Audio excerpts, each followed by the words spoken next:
Wir versuchen neben der dienenden Größe Licht eben auch eine poetische Komponente anzubieten. Und diese poetische Komponente kann eben auch aus Räumen, die eigentlich wenig Potenzial haben, eine emotionale Raumfassung entwickeln. Das führt natürlich auch dazu, dass Sie öfter mal Kriterien verlassen müssen, die rein über Gleichmäßigkeiten und Entblendung gehen. Eventuell ist ein Funken von Blendung ein sehr sinnvoller Reiz in einem Projekt, wenn es darum geht, irgendetwas zu beleuchten, was vielleicht mit dem Licht reagiert.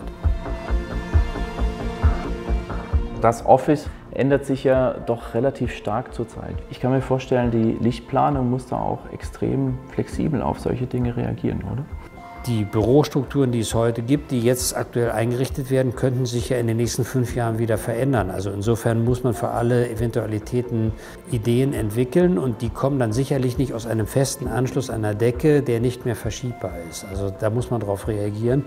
Es ist überhaupt keine Frage, dass an einem Arbeitsplatz die richtige Quantität an Licht mit der richtigen Lichtführung stattzufinden hat. Aber sie muss ja nicht auf der ganzen Etage so sein. Es gibt ja durchaus Ecken, die eben dunkler sein dürfen und sogar sollten. Solche, die vielleicht eine völlig andere Lichtrichtung haben oder solche, die vielleicht mit einem ganz anderen Element dieses Licht erzeugen. Das ist übrigens der moderne Arbeitsplatz, der ja sich überall durchsetzt.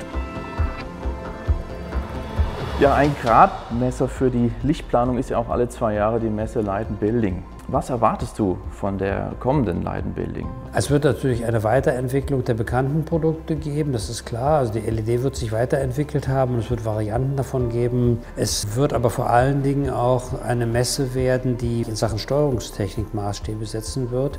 Das Licht wird smart. Wir wissen über die großen Anbieter von Smart-Technologien für den Haushalt, dass das ein Zukunftsmarkt sein wird und alles das wird mit dem Licht verknüpft sein. Also sicherlich ist das der Hauptschwerpunkt.